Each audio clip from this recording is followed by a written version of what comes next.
રાજ્યમાં મેઘરાજા મન મૂકીને વરસી રહ્યા છે। છેલ્લા 24 કલાકથી ચોમાસું જાણે ફરી એક્ટિવ થયું છે અને હવે આગામી 7 દિવસમાં વરસાદને લઈ હવામાન વિભાગ દ્વારા મહત્વની આગાહી કરવામાં આવી છે।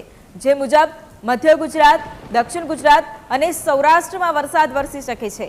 હવામાન વિભાગના જણાવ્યા અનુસાર સાયક્લોનિક સર્ક્યુલેશન અને શિયર ઝોન સક્રિય થતા ભારે વરસાદ વરસી શકે છે। દક્ષિણ ગુજરાત અને સૌરાષ્ટ્ર સહિત અનેક જિલ્લાઓમાં વરસાદનું ઓરેન્જ એલર્ટ પણ જાહેર કરવામાં આવ્યું છે, જ્યારે મધ્ય ગુજરાત અને ઉત્તર ગુજરાતમાં પણ ભારે વરસાદ વરસી શકે છે।